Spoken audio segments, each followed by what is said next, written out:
Welcome friends, আশা করছি তোমরা সকলে ভালো আছো এবং সুস্থ স্বাভাবিক আছো। তো আগামী দিনেও তোমাদের প্রাইমারি ইন্টারভিউ হতে চলেছে।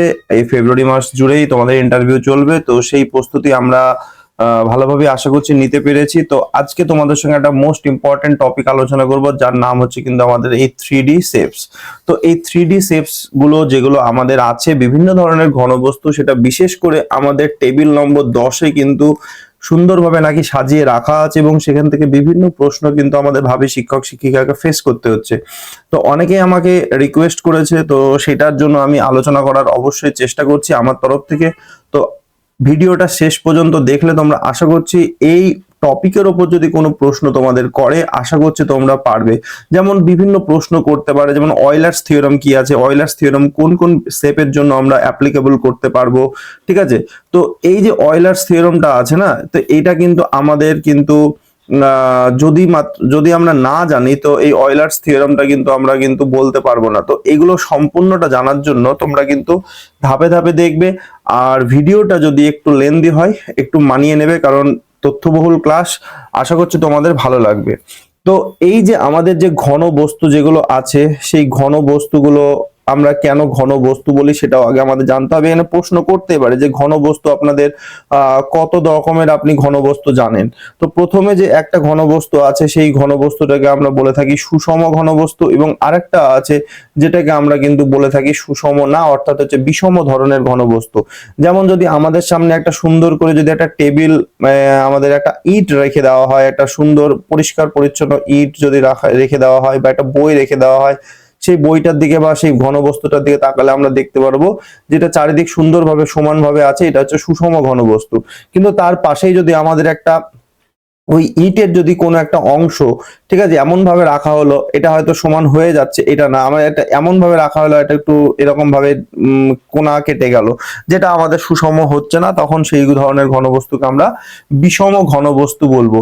আর প্রথমেই বলে রাখি, ঘনবস্তু মানে যেগুলোকে আমরা কিন্তু একদম স্পর্শ করতে পারবো, দেখতে পারবো, এরকম, অর্থাৎ তাদের আমাদের কিন্তু ইংরেজিতে বলা হচ্ছে তাদেরকে 3D বা তিনটে মাত্রা আছে। তিনটে মাত্রা মানে তাদের একটা দৈর্ঘ্য তো অবশ্যই পাবো, এবং দৈর্ঘ্যের পাশাপাশি তাদের কিন্তু একটা প্রস্থ পাবো, এবং প্রস্থের পাশাপাশি তাদের কিন্তু আমাদের একটা উচ্চতা পাবো, অর্থাৎ তিনটে মাত্রা তাদের সর্বদা কিন্তু থাকবে এই যে এরকম টাইপের। যেমন আমরা যে ঘরে বসবাস করছি, বই, এই ধরনের বিষয়গুলো, ঠিক আছে, টিফিন বক্স, বোতল, এরকম আছে। তারপরে যে টোপর, ঠিক আছে, বিভিন্ন ঘনবস্তু, তার মানে এদের দৈর্ঘ্য প্রস্থ উচ্চতা আছে, এবং এরা নিজস্ব একটা ওজন থাকবে, এরা কিছুটা স্থান দখল করে থাকবে, এবং সব থেকে বড়, এদেরকে আমরা কিন্তু স্পর্শ করতে পারবো, অনুভব করতে পারবো, এগুলোকে কিন্তু আমরা ঘনবস্তু বলছি। সেই ঘনবস্তু কিন্তু আমাদের দু রকমের হবে, একটা হবে সুষম ঘনবস্তু, একটা হচ্ছে বিষম ঘনবস্তু। এই বিষয়টা আমাদের একটু মাথার মধ্যে কিন্তু রাখতে হবে। এবারে চলে আসি বিভিন্ন ঘনবস্তুর যে ভাগগুলো, আমাদের সবগুলো জানতে হবে না, আমি কয়েকটা ভাগ তোমাদের সঙ্গে আলোচনা করার চেষ্টা করব, আশা করছি তোমাদের অনেকটাই উপকারে লাগবে। যেমন প্রথম যে ঘনবস্তু আছে, তাদেরকে আমরা বলে থাকি আমাদের আয়ত ঘন। এই আয়ত ঘনকে আমরা আরেকটা ভাষায় ডেকে থাকি যে সমকোণী চৌপল, ঠিক আছে, একে আমরা ডেকে থাকি অনেক সময় সমকোণী চৌপল, ঠিক আছে। এই সমকোণী চৌপল যেটা আছে, সেটা কিরকম জিনিস, তো বলছে একটা আয়তক্ষেত্র, আমরা জাস্ট এরকম একটা আয়তক্ষেত্র আমরা হাতে আঁকছি, একটু হয়তো 19-20 হতে পারে, এরকম একটা আয়তক্ষেত্র নিয়ে নেব, আরেকটা এই সাইড দিয়ে আরেকটা আয়তক্ষেত্র নিয়ে নেব। এইভাবে নিয়ে নেওয়ার পরে আমরা যদি এটাকে এইভাবে জুড়ে দিই, তাহলে যে ঘনবস্তুটা আমরা এখানে দেখতে পাচ্ছি, এই ঘনবস্তুটাই হচ্ছে আমাদের কিন্তু সমকোণী চৌপল।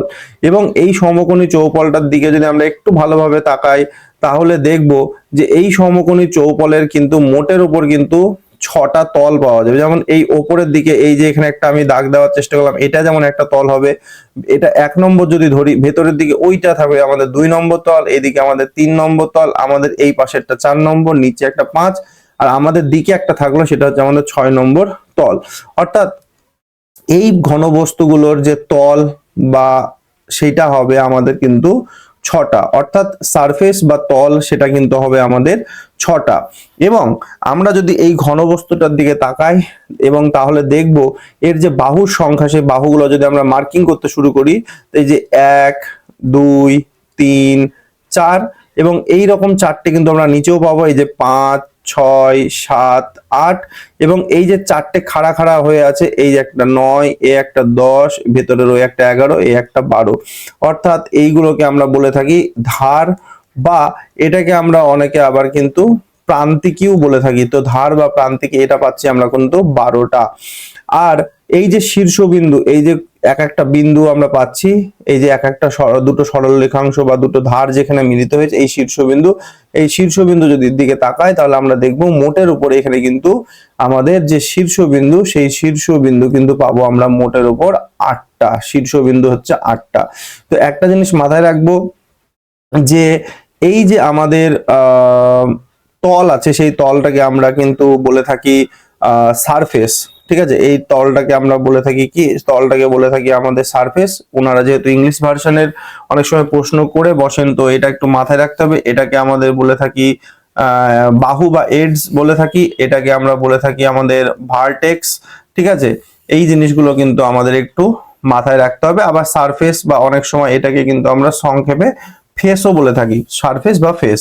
তো সমতল বা সমতলকে আমরা সারফেস বা প্লেন, আর এমনি ফেস তল। ঠিক আছে, এইবারে এইখানে কিন্তু আমাদের সেই অয়েলার্সের বিখ্যাত যে থিওরামটা আছে, সেই থিওরামটা কিন্তু আমাদের আসবে। তো অয়েলার্সের বিখ্যাত থিওরাম এখান থেকে আমাদের প্রশ্নটা করবে যে সমকোণী চৌপলের ক্ষেত্রে অয়েলার্সের থিওরামটা কি আছে। তো মাথার মধ্যে রাখবে অয়েলার্সের থিওরামটা হচ্ছে এরকম, V plus F equal to হচ্ছে আমাদের ই প্লাস 2, অর্থাৎ ভি মানে হচ্ছে ভার্টেক্স, এফ মানে হচ্ছে ফেস, ই মানে হচ্ছে এডস বা হচ্ছে ধার বা প্রান্তিকী, প্লাস 2। এবার দেখো এই সমকোণী চৌপলের ক্ষেত্রে ভার্টেক্স আছে আমাদের 8টা, আমাদের ফেস আছে 6টা, তাহলে আমরা বাম দিকে যোগ করলে 8 আর 6 পেলাম 14, আর ডান দিকে যদি যোগ করি তাহলে এডস হচ্ছে 12টা প্লাস 2 সমান সমান হচ্ছে 14। এইখানে একটা গুরুত্বপূর্ণ প্রশ্ন আমাদের অ্যারাইজ করবে যে তাহলে এই যে অয়েলার্স থিওরাম, এই অয়েলার্স থিওরামটা না হয় সমকোণী চৌপলের ক্ষেত্রে আমরা প্রয়োগ করতে পারলাম, বা সমকোণী চৌপলের ক্ষেত্রে কিন্তু এটা মিলে গেল, তাহলে কি বাকি যে কোনো 3 ডাইমেনশন পিকচারের ক্ষেত্রে কি এই সূত্র মানবে? তো এটা আমরা বলবো যে না, সব ক্ষেত্রে কিন্তু মানবে না। কেবল এবং কেবলমাত্র যদি এরকম সমতল সারফেস হয়, মানে আমাদের যে সমকোণী চৌপল আছে, সেই সমকোণী চৌপলের যে প্রতিটা তল, সেই প্রতিটা তল কিন্তু হচ্ছে আমাদের সমতল। অর্থাৎ কোনো ছবি যদি আমরা পাই এবং সেখানে যদি আমাদের বক্রতল থাকে, সেই বক্রতলের ক্ষেত্রে কিন্তু আমাদের এই সূত্র কিন্তু অবশ্যই সেটা কিন্তু মানার সম্ভাবনা নাই, মানে মানবে না। অর্থাৎ অয়েলার্স থিওরামটা কেবল এবং কেবলমাত্র এই যে সূত্রটা, যে V plus F equal to E plus 2, এই সূত্রটা কেবলমাত্র আমাদের এই সমতলের ক্ষেত্রেই কিন্তু প্রযোজ্য। এই বিষয়টা কিন্তু মাথায় রাখবে, এটা কিন্তু একটা খুব গুরুত্বপূর্ণ প্রশ্ন, হয়তো অনেকেই কিন্তু বিষয়টা জানতে না, কিন্তু এটা অবশ্যই ভালো করে মনে করে রাখবে। আর এর যদি কিছু উদাহরণ জিজ্ঞাসা করে, প্রচুর উদাহরণ আমরা কিন্তু বাস্তবে দেখতে পাই, যেমন ইট হবে, বই হবে, আমরা যে ঘরের মধ্যে বসে ইন্টারভিউ দেবো সেই ঘরটা হবে, আমাদের কোনো বাক্স টাইপের যে জিনিসগুলো থাকে সেইগুলো হবে, আলমারি হবে, প্রচুর উদাহরণ কিন্তু আমরা এখান থেকে দিতে পারবো। ঠিক আছে, তো এটাই বলবে।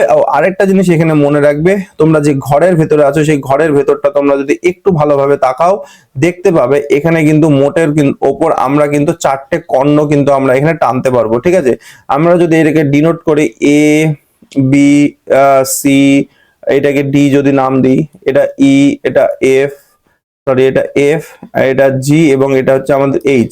তাহলে এই যে এ বিন্দু থেকে নিচের দিকে এই যে জি বিন্দু পর্যন্ত এটা একটা কর্ণ পাবো, এবং সি বিন্দু থেকে আবার ই বিন্দু পর্যন্ত এটা একটা কর্ণ পাবো, দুটো পাবো। আর বি থেকে আমাদের এইচ পর্যন্ত একটা কর্ণ পাবো, আর এই যে আমাদের ডি বিন্দু থেকে ওইদিকে আমরা ই বিন্দু পর্যন্ত একটা কর্ণ পাবো। অর্থাৎ একটা জিনিস মাথায় রাখতে হবে, সমকোণী চৌপলের ক্ষেত্রে আমাদের যে কর্ণ, সেই কর্ণ কিন্তু হবে আমাদের 4টি। আর আরেকটা বিষয় ভালোভাবে মনে রাখবো, সমকোণী চৌপল বা আয়তঘনর ক্ষেত্রে প্রতিটা তল কিন্তু হচ্ছে আয়তাকার তল। এই বিষয়টা যেন আমরা কোনোভাবেই না ভুলে যাই, প্রতিটা তল কিন্তু হবে আমাদের আয়তাকার তল, অর্থাৎ এক একটা তল এক একটা হচ্ছে আমাদের আয়তক্ষেত্র।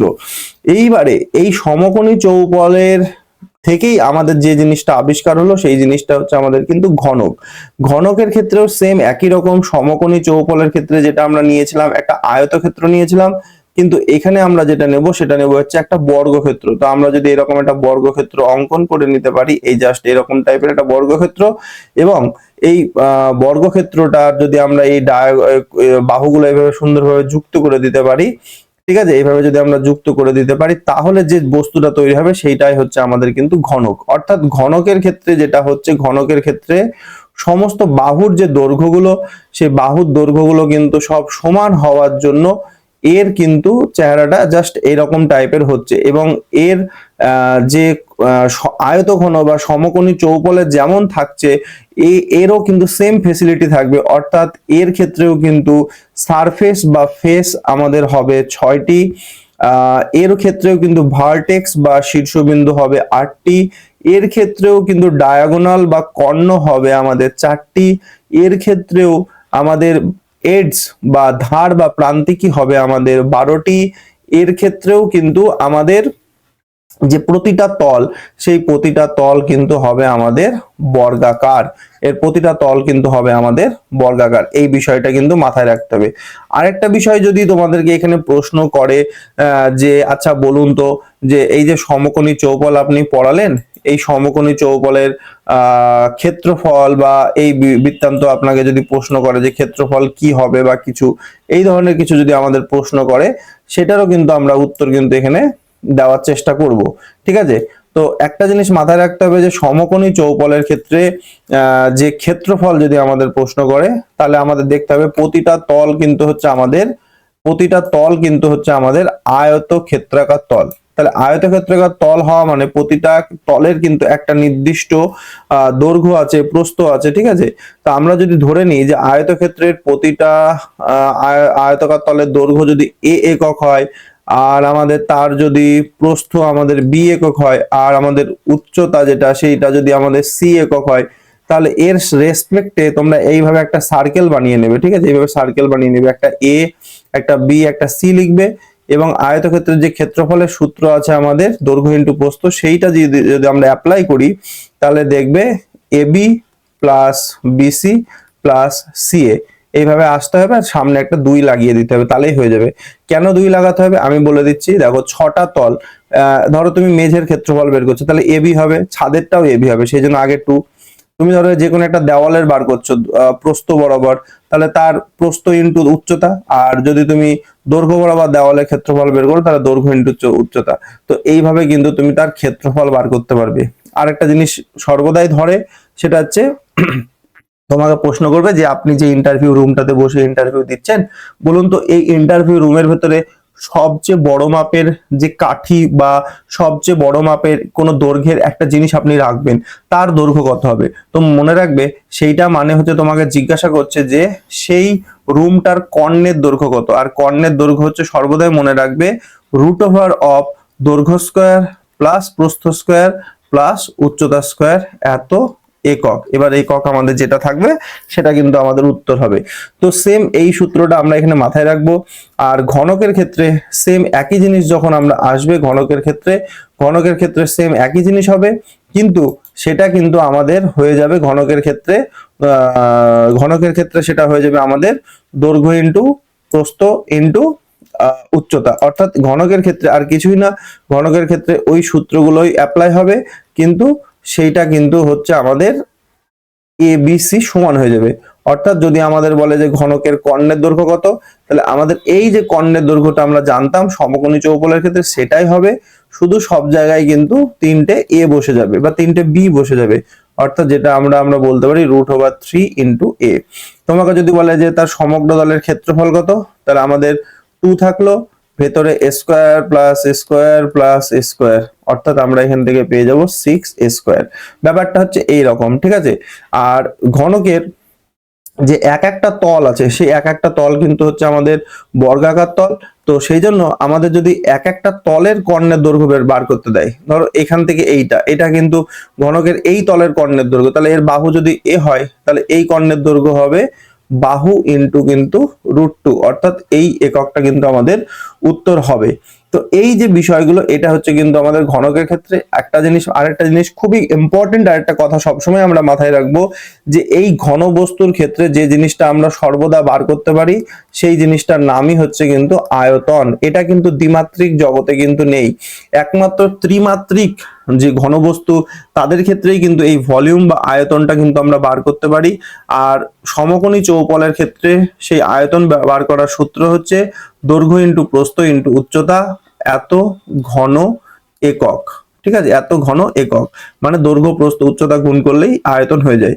নর্মালি যে কোনো জিনিস যদি সমান্তরাল হয় তাহলে আয়তন বের করার সূত্র হচ্ছে ভূমির ক্ষেত্রফল ইন্টু তার যতটা হাইট। ঠিক আছে, যদি সেটা দুটো সমান্তরাল তলযুক্ত কোনো ঘনবস্তু হয় তার ক্ষেত্রে।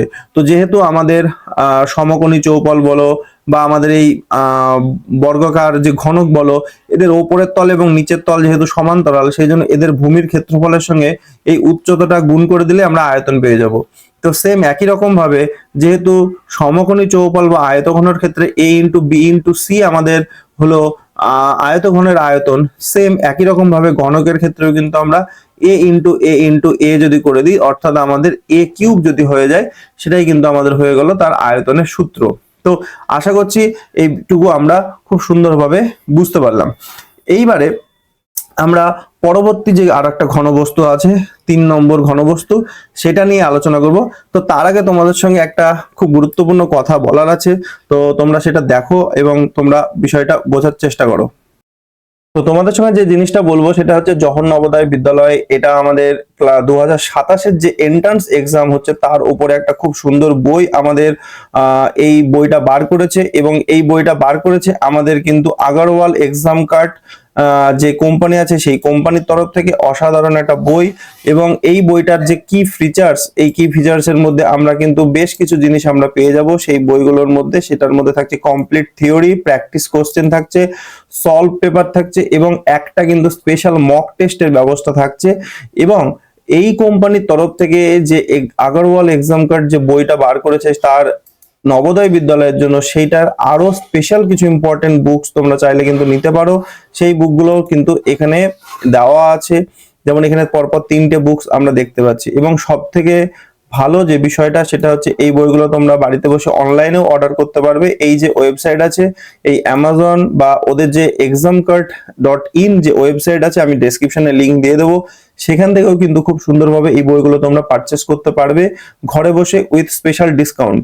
এবং এই বইটার যে আরো ফেসিলিটি, সেই ফেসিলিটিগুলো আমি এখানে নিচে দেখানোর চেষ্টা করছি। এই বইটার ভেতরে যে সলভ পেপার, লাস্ট ইয়ার যে সলভ পেপার, সেই সলভ পেপারটা তোমরা লাস্ট যে 13/12/2025 এক্সাম হয়েছে তার সলভ পেপার তোমাদের এখানে ডিটেলস দেওয়া আছে। এর পাশাপাশি আমাদের যে মেন্টাল অ্যাবিলিটি টেস্ট, তার উপরেও খুব সুন্দরভাবে এখানে ডেসক্রিপশনে ডিটেলস দেওয়া আছে। এবং তোমরা যদি দেখো যে এখানে যে পরপর মেন্টাল অ্যাবিলিটির যে টোটাল যে প্যাকেজ, সেই টোটাল প্যাকেজের উপর কিন্তু এখানে সুন্দরভাবে ডেসক্রিপশনে এদের ডিটেলস বইয়ের ভেতরে দেওয়া আছে। যেমন এখানে তোমার ফার্স্ট দেখতে পাচ্ছ odd man out, figure matching, pattern completion, তারপর ফিগার সিরিজ কমপ্লিশন যেটা আছে, ঠিক আছে, কমপ্লিট করতে হবে ফিগার, ইনকমপ্লিট ফিগারকে কমপ্লিট করার যে প্রবলেম গুলো, তারপরে অ্যানালজি আছে, জিওমেট্রিক্যাল ফিগার কমপ্লিশন আছে, যে সেখানে তোমার ট্রায়াঙ্গেল, স্কোয়ার, মানে এই ধরনের যে ম্যাথ রিজনিং টাইপের যে জিনিসগুলো থাকে মেন্টাল অ্যাবিলিটির উপর, সেগুলো খুব ডিটেলসে দেওয়া আছে। এবং এর পাশাপাশি আমাদের অ্যারিথমেটিকের উপর যে প্রশ্নগুলো থাকে, অর্থাৎ আমাদের number system, LCM, HCF, factor, তারপরে 4 fundamental operators on whole number, অর্থাৎ আমাদের এখানে অ্যাডিশন, সাবট্রাকশন, মাল্টিপ্লিকেশন এবং হচ্ছে ডিভিশনের উপর, সেই ডিটেলসের উপর এখানে ম্যাথ আছে, প্রবলেম আছে। তারপরে তোমার এই বইয়ের ভেতরে তোমরা পেয়ে যাবে কমপ্লিট থিওরি। সেই কমপ্লিট থিওরি গুলো কোন কোন চ্যাপ্টারের এখানে ডিটেলস তোমাদের সেই ডিটেলসটা দেওয়া আছে। এবং টোটাল 988টা প্রশ্ন এই টপিকের উপর আছে, যেমন প্রফিট অ্যান্ড লস আছে, সিম্পলিফিকেশন আছে, তারপর mensuration of length, mass, capacity, time, money, এমনি একদম কমপ্লিট একটা সুন্দর বই আমাদেরকে উপহার দেওয়ার চেষ্টা করছে। এবং তোমরা এই বইটা দেখতে পাচ্ছ, অনলাইনেও তোমরা এটা চাইলে পারচেস করতে পারো। এখানে ল্যাঙ্গুয়েজ টেস্টের উপর, ইংলিশের উপর সুন্দর একটা এখানে সিলেবাস দিয়ে দিয়েছে। সেই টোটাল সিলেবাসের উপর আমরা অ্যাপ্লাই করতে পারি। আমরা যদি মনে করি বইটা নেব, এখান থেকে আমরা ডিটেলস প্র্যাকটিস করতে সুযোগ পাবো। এবং লাস্ট তোমাদেরকে এই বইয়ের ভেতরে কিন্তু অবশ্যই একটা মক টেস্টেরও দিয়ে দেওয়া হয়েছে। সেখানে তোমরা চাইলে তোমাদের মক টেস্ট তোমরা দিয়ে নিজেকে চেক করতে পারো। এবং তোমাদের এই বইটা যদি তোমরা মানে কালেকশন করো, তাহলে ওই বইয়ের ভেতরে একটা বারকোড থাকবে, সেই বারকোডের সাপেক্ষে তোমরা কিন্তু স্ক্যান করে এক্সট্রা স্টাডি মেটেরিয়ালস কিন্তু তোমরা ডাউনলোড করতে পারবে এই স্ক্যানারের সাহায্যে। ঠিক আছে, তো খুবই সুন্দর একটা বই হচ্ছে। যারা নবোদয় বিদ্যালয়ের জন্য প্রস্তুতি নিচ্ছ, এখানে আমাদের অনেক ভাবে শিক্ষক শিক্ষিকা আছে, তাদের হয়তো গাইড করে তাদের, তো তাদের জন্য বলবো অবশ্যই একটি ভালো বই। তোমরা চাইলে এই বইটা তোমরা অবশ্যই আজকেই অর্ডার করো, এবং যদি মনে হয় যে কি আছে এই বইয়ের ভেতরে, সেটার জন্য তোমরা এই জায়গাটা দেখতে পারো।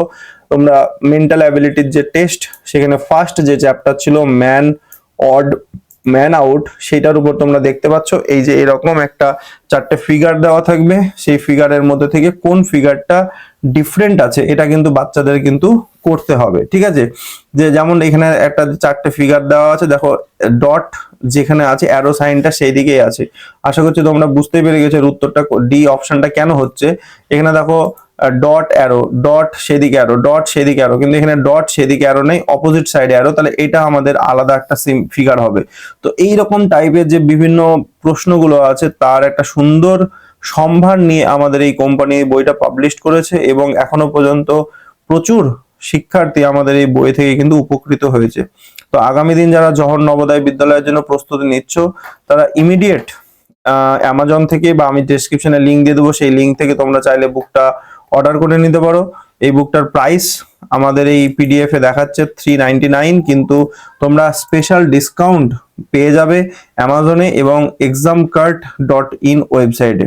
তো যাদের প্রয়োজন বা যাদের বাড়িতে ছোট ছোট ছেলে মেয়েরা নবোদয় বিদ্যালয়ের জন্য প্রস্তুতি নিচ্ছে, তারা কিন্তু খুব সহজে এই বইটির জন্য এখনই অর্ডার করতে পারবে।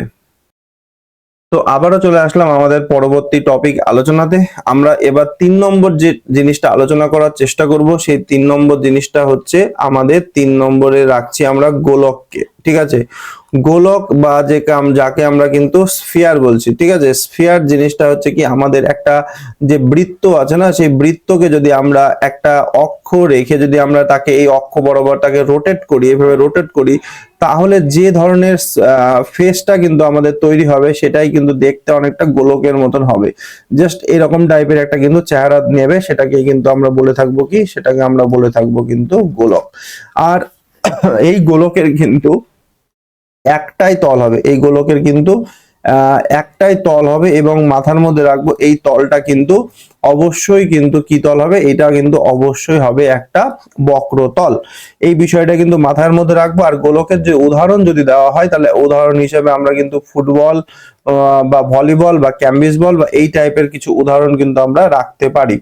এবার গোলকের ক্ষেত্রে যদি তোমার একটা গোলকের রেডিয়াস তুমি আর ধরে নাও, বা গোলকের যদি তুমি ব্যাসার্ধকে তুমি যদি আর একক ধরে নাও, তাহলে তার আয়তনের সূত্র হবে 4/3 পাই আর কিউব ঘন একক।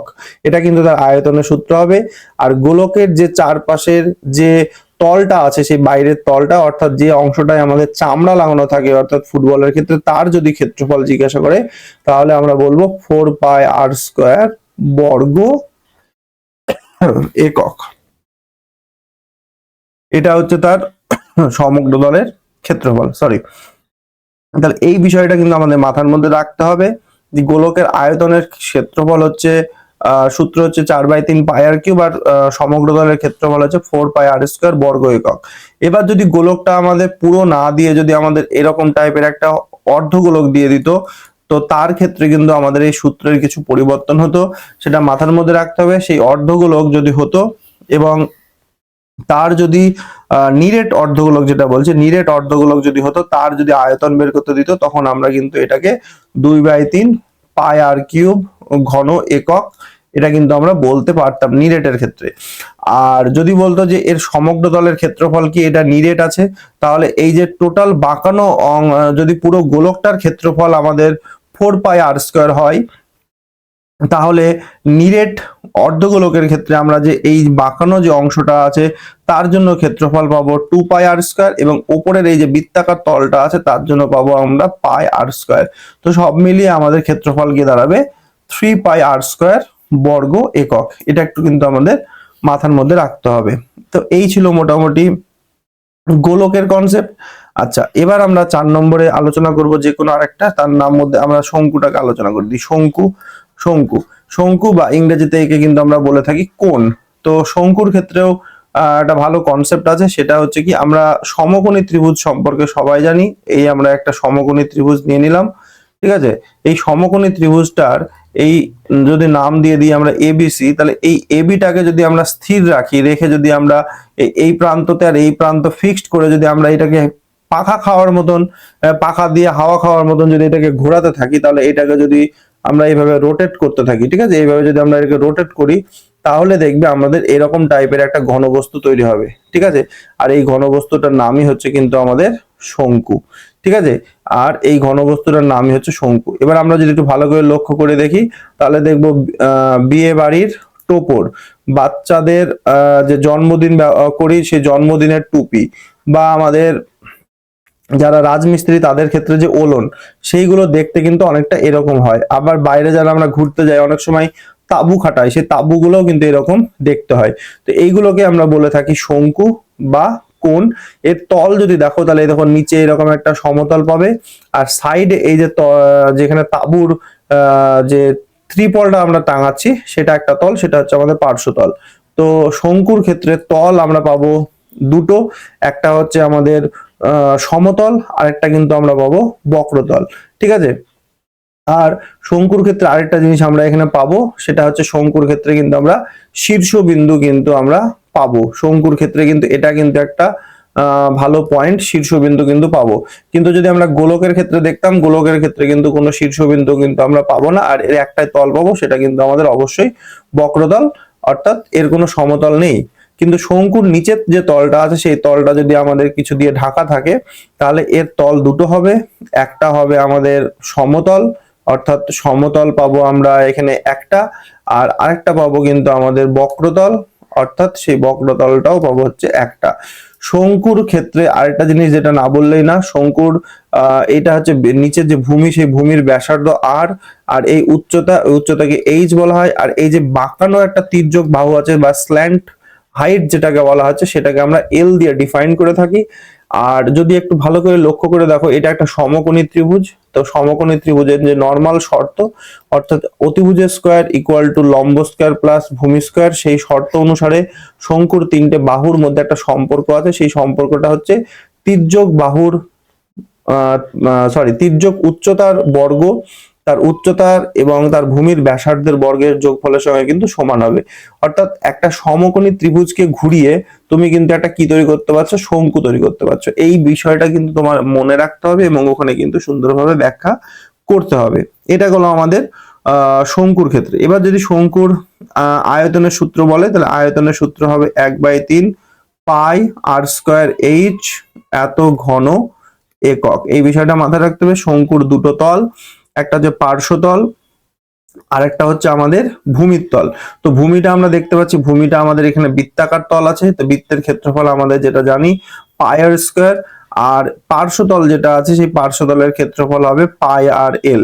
আর এই দুটোকে যোগ করলে যে ক্ষেত্রফল হবে সেইটাই হচ্ছে আমাদের ক্ষেত্রফলের সূত্র। এবার কেউ এটাকে পাই আর কমন নিয়ে আর প্লাস এল এইভাবেও কিন্তু সে চাইলে বলতে পারে, এত বর্গ একক। তো এই বিষয়টা কিন্তু একটা মাথার মধ্যে রাখতে হবে। আচ্ছা, 5 নম্বর যেটা আমরা আলোচনা করব বা আমাদের মনে রাখতে হবে, সেটা হচ্ছে চোং, বা যাকে আমরা কিন্তু সিলিন্ডার বলে থাকি, ঠিক আছে, সিলিন্ডার বা চোং। তো নর্মালি আমরা যেটা রাইট সার্কুলার সিলিন্ডার ব্যবহার করি, অর্থাৎ একটা এরকম টাইপের একটা জিনিস ব্যবহার করি, যেটাকে আমরা লম্ববৃত্তাকার চোং বলি। তো লম্ববৃত্তাকার চোং কেন বলা হয়, একটু যদি ভালো করে আমরা কল্পনা করি, যে এরকম ভাবে যদি আমরা একটা আয়তক্ষেত্র অঙ্কন করতে পারি, ঠিক আছে, এরকম ভাবে যদি একটা আয়তক্ষেত্র অঙ্কন করতে পারি এবং তার নাম যদি আমরা এ বি সি ডি দিয়ে দিই, এবং খুব সুন্দরভাবে এই এ এবং এই বি, এই বাহুটাকে যদি আমরা ফিক্সড করে দিই এবং এই বাকি অংশটাকে যদি আমরা সেই হাত পাখার খাওয়ার মতন করে যদি ঘোরাতে থাকি, ঠিক আছে, তাহলে দেখবো এই অংশটা এইভাবে ঘুরবে, আস্তে আস্তে আস্তে আস্তে ঘুরে ঘুরে ঘুরে ঘুরে আবার কিন্তু সে তার পূর্বের অবস্থানে ফিরে আসবে। আবার এদিকটাও তাই, এইভাবে আস্তে আস্তে ঘুরবে এবং ঘুরে ঘুরে আস্তে আস্তে পূর্বের অবস্থানে ফিরে আসবে। এইরকম টাইপের একটা ঘনবস্তু তৈরি করবে, সেটা দেখতে এরকম হবে। তো এই ধরনের ঘনবস্তুকে আমরা বলে চোং বা সিলিন্ডার। তাহলে মাথার মধ্যে রাখবে, সমকোণী ত্রিভুজকে ঘুরিয়ে যে ঘনবস্তু তৈরি হলো সেটার নাম হচ্ছে শঙ্কু। আর এরকম একটা আয়তক্ষেত্রকে ঘুরিয়ে যে ঘনবস্তু তৈরি হলো তার নামই হলো আমাদের চোঙ বা সিলিন্ডার। আর এই চোঙের ক্ষেত্রে যে তল, সেই তল কিন্তু তুমি তিনটে পাচ্ছ, এই একটা তল, এই একটা তল, তাহলে এটা আমাদের 1 নম্বর, এটা আমি 2 নম্বর, আর এই পাশের দিকে যে তলটা সেটা হচ্ছে আমাদের 3 নম্বর বা বক্রতল। আমরা যে বড় বড় তেলের ড্রাম দেখি, সেই ড্রাম হবে, তারপরে আমাদের ছাদ থেকে যে পাইপ সে সাহায্যে জল নামে সেই পাইপ হবে, বা আমাদের বাড়িতে যে বিভিন্ন ওয়াটার এর যে কাজগুলো হয়, জলের যে বিভিন্ন যে ট্যাঙ্কির যে কাজগুলো, 1 ইঞ্চি 2 ইঞ্চি যে পাইপগুলো, সেই পাইপগুলো কিন্তু আমাদের টোটাল জিনিসটাই কিন্তু এই চোঙের উদাহরণ। বা আমাদের যে বিভিন্ন জলের বোতলে আমরা জল খাই, সেই জলের বোতলের যে শেপটা অনেক সময় কিন্তু আমাদের এই চোঙ আকৃতি হয়, এখান থেকে আর এখান থেকে যদি আমরা কেটে দিই বাকি অংশটা কিন্তু চোঙ আকৃতি। এবার যেটা আমাদের মাথায় রাখতে হবে, চোঙের তল কিন্তু নির্ভর করছে সেটা কিরকম চোঙ তোমাকে দেওয়া হচ্ছে। অর্থাৎ চোঙ তোমাকে দুরকম দেওয়া হতে পারে, দেখা যাচ্ছে তোমার এরকম একটা চোঙ পেলে যার এই মুখ খোলা, এই মুখ খোলা, ভালো করে বুঝে যাও, এই ওপরের মুখটাও খোলা এবং নিচের মুখটাও খোলা, অর্থাৎ 2 মুখ খোলা একটা পাইপ দিয়ে দিল, তখন এর তল কিন্তু আমাদের একটাই হবে, অর্থাৎ এই পাশের বক্রতলটা, আর কোনো তল হবে না। তোমাকে ধরো একটা গ্লাসে জল খেতে দিল, ঠিক আছে, এই একটা তোমাকে ধরো একটা গ্লাসে জল খেতে দিল, সেই গ্লাসটা ধরো এরকম টাইপের দেখতে চোঙ আকৃতি, তাহলে গ্লাসের দেখা যায় নিচে তো তোমার ভরাট করা থাকবে, তাই না? তাহলে এর নিচের একটা তল পাবে, সাইডের একটা তল পাবে, উপরের তলটা কিন্তু ফাঁকা, তাহলে এটা এক মুখ খোলা চোঙ। তাহলে চোঙ কিরকম হতে পারে? এক মুখ খোলা চোঙ হতে পারে, 2 মুখ খোলা চোঙ হতে পারে, আবার মানে আরেকটা চোঙ হতে পারে যার মানে 3টেই বদ্ধ, ঠিক আছে, মানে ওপরেরটাও বদ্ধ, নিচেরটাও বদ্ধ, মানে নিচেরটা এরাও বদ্ধ, ওপরেরটাও বদ্ধ, সাইড তো ঘেরা থাকছেই। তাহলে এইরকম 3টে টাইপের চোঙ হতে পারে, তার উপর কিন্তু তোমাদের উদাহরণ বা প্রশ্ন কিন্তু থাকতে পারে। তো এর মাথার মধ্যে রাখবো আমরা একটা জিনিস, যে এর তল হচ্ছে আমাদের 3টে তলের মধ্যে আমাদের যে সমতল, সেই সমতল পাচ্ছি আমরা 2টো, আর আমাদের যে বক্রতল, সেই বক্রতল কিন্তু আমরা চোঙের ক্ষেত্রে পাচ্ছি কিন্তু একটা। আর চোঙের যদি আয়তন জিজ্ঞাসা করে, তাহলে আয়তনে হচ্ছে সূত্র হচ্ছে পাই আর স্কয়ার এইচ ঘন একক। কারণ আমি অনেকক্ষণ আগেই বলেছিলাম যে ভূমির ক্ষেত্রফলের সঙ্গে উচ্চতা গুণ করলেই আয়তন হয়ে যায়। এবার এর ভূমির ক্ষেত্রফল দেখো পাই আর স্কয়ার, এর ভূমির ক্ষেত্রফল পাই আর স্কয়ার, এই হাইটটা যদি এইচ হয় তাহলে পাই আর স্কয়ারের সঙ্গে এইচ গুণ করলেই কিন্তু আমরা এই আয়তনটা পেয়ে যাব।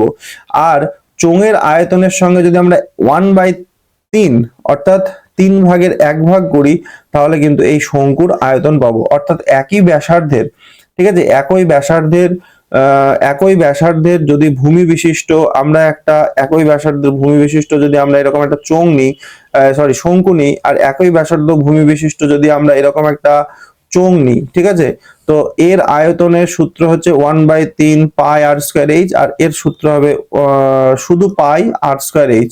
অর্থাৎ এগুলো টোটালটা কেটে গেলে আমাদের উত্তর হবে কিন্তু 1:3। অর্থাৎ একটা শঙ্কুর আয়তন চোঙের আয়তনের 3/1 এরকম বিষয়টা হয়ে যাবে, ঠিক আছে, এই বিষয়টা একটু মাথার মধ্যে রাখতে হবে। আর এর যে ক্ষেত্রফল, এর দেখো দুটো টোটাল 3টে তল, তার 3টে তলের মধ্যে 2টো তল তো আমাদের বৃত্ত, তাহলে বৃত্তের ক্ষেত্রফল কি পাই আর স্কয়ার, আর এর যে পার্শ্বতল আছে সেই পার্শ্বতলের ক্ষেত্রফল কিন্তু হবে 2 পাই আর এইচ। এবার এত কিছু বলতে গেলে ধরো ভিডিও আরো বড় হয়ে যাবে, আমি সেটা চাইছি না, একটু শর্ট করার চেষ্টা করছি। এই 2 পাই আর এইচ এটা একটু মনে রাখবে, এটা হচ্ছে চোঙের পার্শ্বতলের ক্ষেত্রফল, আর এই দুটো হচ্ছে ওপরের একটা বৃত্ততলের ক্ষেত্রফল, নিচের একটা বৃত্তের ক্ষেত্রফল পাই আর স্কয়ার, আর এখানে হচ্ছে 2 পাই আর এইচ। এখান থেকে যদি আমরা 2 পাই আর কমন নিই তাহলে আমরা পেয়ে যাবো আর প্লাস এইচ। এটা হচ্ছে আমাদের চোঙের সমগ্র তলের ক্ষেত্রফল। লাস্ট আর দুটো জিনিস আমি তোমাদের সঙ্গে আলোচনা করব, যা আশা করছি এর বাইরে তোমাদের আর প্রশ্ন আশা করছি হবে না। চোঙ হলো, কোণ হলো, গোলক হলো, এটা 6 নম্বরে যাবে। তো 6 নম্বরে যে বিষয়টা আমরা আলোচনা করব তার নাম হচ্ছে কিন্তু আমাদের প্রিজম, ঠিক আছে। এই প্রিজম থেকে একটা খুব গুরুত্বপূর্ণ প্রশ্ন তোমাদের করবে, সেই প্রশ্নটা হচ্ছে, আমি পরে বলছি, প্রিজম জিনিসটা আগে বলে দিই কি। প্রিজম জিনিসটা হচ্ছে দুটো তল নিতে হবে, সেই দুটো তল যেন পরস্পরের সঙ্গে কিন্তু সমান্তরাল হয়, তার ভূমি এবং যার উপরের যে তলটা সেটা যেন পরস্পর সমান্তরাল হয়, এবং তারপর যে ঘনবস্তুটা তৈরি করবে এই যে এইরকম টাইপের, ঠিক আছে। এখানে একটা দেখো, আমি ওপরের তলটাও ত্রিভুজ নিলাম, তার নিচের তলটাও ত্রিভুজ নিলাম, ঠিক আছে, ওপরের তলটাও ত্রিভুজ, নিচের তলটাও ত্রিভুজ, মানে জাস্ট এরকম দুটো সমান্তরাল তল নিতে হবে। সমান্তরাল তল নেওয়ার পর তারপরে যে ঘনবস্তুটা তৈরি হবে সেই ঘনবস্তুটার নামই কিন্তু হবে আমাদের প্রিজম। এবার তোমাদের মনে প্রশ্ন হতে পারে যে এর ভূমিটা কি সর্বদাই এরকম ত্রিভুজ নিতে হবে, এমন কি কিছু বিষয়? না, এর ভূমি কিন্তু আমরা চাইলে অন্য যে কোনো ঘনবস্তু কিন্তু আমরা অন্য যে কোনো আকৃতি আমরা নিতে পারি। যেমন আমরা যদি একটা বর্গক্ষেত্র এরকম নেওয়ার চেষ্টা করি, মানে বর্গাকার কিছু, এবার 3 ডাইমেনশন পিকচার তো এই আঁকানোটা একটু সমস্যা, একটু তোমাদেরকে এটা মানিয়ে নিতে হবে। এক সেকেন্ড। আচ্ছা, এটাকে আমরা যদি এটাকে ইরেজ করে দিই, এটাকে আমরা ইরেজ করে দিই। আচ্ছা, এক সেকেন্ড, এটাকে যদি আমরা এইভাবে টেনে দিই আর এখান থেকে যদি একটা টেনে দিই, ঠিক আছে। এবার ধরো চারটে আমরা লাইন যুক্ত করার চেষ্টা করছি, একটু হাত সোজা হচ্ছে না, এরকম টাইপের, ঠিক আছে, এই যে এরকম টাইপের। এইবারে একটা মজার বিষয় প্রশ্ন এখান থেকে তৈরি হবে। দেখো এই প্রিজমের ভূমিটা কি রকম? এই প্রিজমের ভূমিটা হচ্ছে আমাদের ত্রিভুজাকার ভূমি, ঠিক আছে। আর এই ত্রিভুজের ভূমি কি রকম? এই ত্রিভুজের ভূমি হচ্ছে আমাদের চতুর্ভুজ, ঠিক আছে, চতুর্ভুজ। এইবারে আমরা প্রিজমের সংজ্ঞায় বললাম এর ভূমি যেরকম হবে এর ছাদটাও সেরকম হবে, অর্থাৎ দুটো সমান্তরাল হবে। এখানে দেখো চতুর্ভুজাকার, এখানেও চতুর্ভুজাকার। এইবারে এই চতুর্ভুজাকারের মধ্যে যদি আমরা চতুর্ভুজের ভূমিটা যদি আমরা আয়তক্ষেত্র নিতে পারি, যদি আমরা চতুর্ভুজের ক্ষেত্র এটা যদি আয়তক্ষেত্র নিতে পারি, আর চতুর্ভুজের ওই ভূমিটা যদি আমরা বর্গক্ষেত্র নিতে পারি, তাহলে আয়তক্ষেত্র যখনই নেব তখন এই প্রিজমটা তৈরি করবে আমাদের আয়ত ঘন, এই প্রিজমটা তৈরি করবে আয়ত ঘন। আর যখন বর্গক্ষেত্র নেব তখন আমাদের এই প্রিজমটা তৈরি করবে আমাদের ঘনক। এই বিষয়টা কিন্তু একটু মাথার মধ্যে রাখবে। অর্থাৎ আমরা বলতে পারি যে সকল প্রিজম কিন্তু আয়তঘন হবে না। ভালো করে বুঝে যাও, সকল প্রিজম কিন্তু আমাদের আয়ত ঘন হবে না, আয়ত ঘন হবে না। কেন হবে না? তার কারণ হচ্ছে এই যে প্রিজমটা আছে ত্রিভুজাকার ভূমি বিশিষ্ট, এটা আমাদের আয়ত ঘন হচ্ছে না। কিন্তু এই চতুর্ভুজের মধ্যে যদি আয়তকার ভূমি বিশিষ্ট কোনো প্রিজম থাকে তাহলে কিন্তু সে আবার আয়ত ঘন হচ্ছে। কিন্তু উল্টোটা, সকল আয়ত ঘন কিন্তু প্রিজম হবে। এই বিষয়টা কিন্তু একটু মাথার মধ্যে রাখবে, এর উল্টোটা কিন্তু আমাদের সত্য। অর্থাৎ সকল প্রিজম আয়ত ঘন না, কিন্তু সকল আয়ত ঘন কিন্তু আমাদের কি হবে? প্রিজম হবে। এই বিষয়টা কিন্তু একটু মাথার মধ্যে রাখতে হবে। এবং আমাদের যে অয়লার্স থিওরামটা ছিল যে V plus F equal to, আমাদের সূত্রটা ছিল ই প্লাস টু, এবং এই সূত্রটাও কিন্তু এর ক্ষেত্রে হোল্ড করবে। আমরা যদি এই ত্রিভুজাকার ভূমি বিশিষ্ট প্রিজমের দিকে তাকাই, এই প্রিজমের ক্ষেত্রে আমরা যদি দেখি যে ত্রিভুজ মানে বুঝতেই পারছি এর তিনটে শীর্ষবিন্দু আছে, তাহলে এই যে নিচে একটা, দুটো, তিনটে, আর ওপরেও কিন্তু চারটে, পাঁচটা, ছটা। তাহলে আমরা এর ক্ষেত্রে আমরা কিন্তু ভার্টেক্স পেলাম কিন্তু 6। আবার যদি আমরা এডস দেখি মানে বাহু দেখি, তাহলে একটা ত্রিভুজের তিনটে বাহু, তাহলে ওপরে তিনটে, নিচে তিনটে, 3 3 6টা, আর সাইডে আমরা তিনটে খাড়া হয়ে আছে, অর্থাৎ আমরা এডস কিন্তু পাচ্ছি 9টা, অর্থাৎ বাহু পাচ্ছি কিন্তু 9টা। এবার যদি তলের দিকে তাকাই তাহলে দেখবো নিচে এ একটা তল, ওপরে এ একটা তল, দুটো, এই পাশের একটা তিনটে, এই পাশের একটা চারটা, আমাদের দিকে একটা 5টা।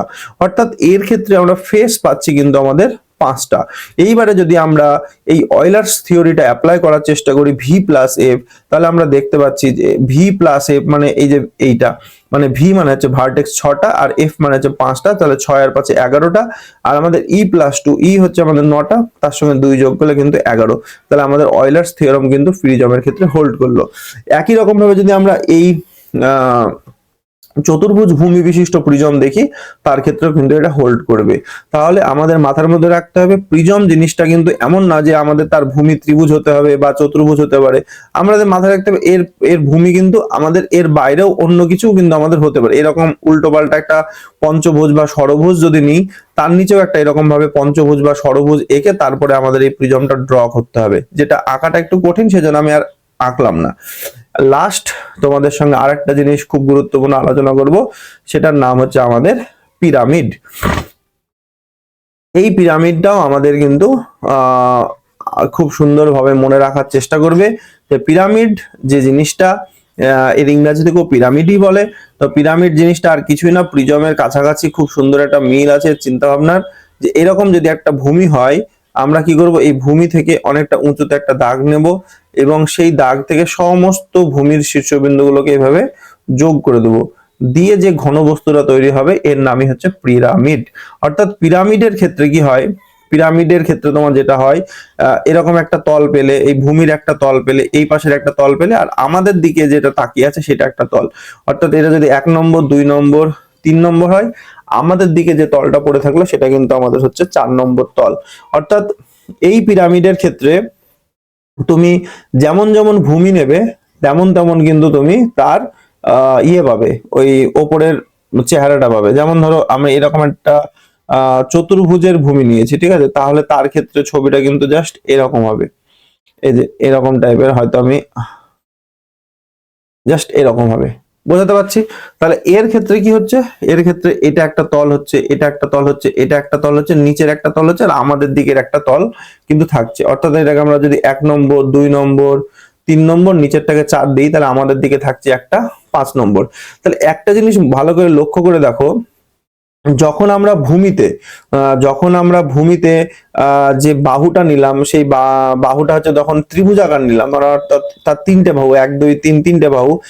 তার ক্ষেত্রে মানে ত্রিভুজাকার ভূমি বিশিষ্ট যে পিরামিড তুমি পাচ্ছ, সেই পিরামিডের ক্ষেত্রে যে টোটাল এডজ, তার বাহু সংখ্যা কত হচ্ছে দেখো, এ দেখো 1 2 3, নিচে 3টে আছে আর ওপরের এই যে 4 5 6, অর্থাৎ হচ্ছে আমাদের পেলাম 6টা। আমরা যদি একটু খুব সুন্দরভাবে ব্যাখ্যা করি যে তার নিচের যে ভূমি, সেই ভূমিতে যদি বাহু n হয়, তাহলে তার এডস বা তার বাহুর সংখ্যা হবে কিন্তু 2n।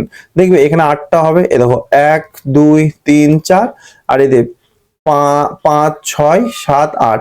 অর্থাৎ আমার ভূমিতে যদি বাহু মানে চতুর্ভুজ হয়, তাহলে এর টোটাল যে বাহু সংখ্যা সেটা কিন্তু হবে আমাদের 8টা। তাহলে আমাদের এই ভূমিটা যদি আমাদের চতুর্ভুজ না হয়, এরকম যদি আমরা একটা পঞ্চভুজ নিতাম, ঠিক আছে, তার ক্ষেত্রে এডস কিন্তু আমাদের হতো কত, 10টা। এই বিষয়টা একটু জাস্ট মনে রাখার জন্যই আমি এটা বলার চেষ্টা করলাম। তাহলে তার ক্ষেত্রে হতো কিন্তু আমাদের 10টা। এইবারে ভাবো, এর যদি শীর্ষবিন্দু ভার্টেক্স দেখি, তাহলে ভার্টেক্স কত পাচ্ছি, নিচে পাচ্ছি 3টা আর এই ওপরে একটা, তাহলে ভার্টেক্স হচ্ছে আমাদের 4টে। অর্থাৎ আমরা সূত্রটা মনে রাখবো n+1, অর্থাৎ ভূমিতে যে কটা ভার্টেক্স থাকবে তার সঙ্গে 1 যোগ করব। দেখো এখানে চতুর্ভুজের ক্ষেত্রে তাই 4টে, ওপরে একটা, তাহলে ভার্টেক্স কত হলো, 5টা। তাহলে যদি পঞ্চভুজ হতো, তাহলে তার ক্ষেত্রে ভার্টেক্স হতো কত, 6টা। তারপরে আমাদের দরকার কি, ফেস। ফেস কটা পাবে, দেখো নিচে একটা ফেস, আর আমি প্রথমেই বলেছিলাম 1 2 3, আর আমাদের দিকে একটা 4টে, অর্থাৎ ফেস হচ্ছে 4টে, যার সূত্রটা আমরা n+1 করতে পারি। তাহলে যাদের চতুর্ভুজকার যেটা ফেস ভূমি, তার ক্ষেত্রে হবে কটা, চতুর্ভুজ মানে 4, তার সঙ্গে 1 যোগ 5। তাহলে যদি পঞ্চভুজ হতো, তার ক্ষেত্রে ফেস কিন্তু হবে আমাদের 6। আর আমাদের কিছু দরকার নেই।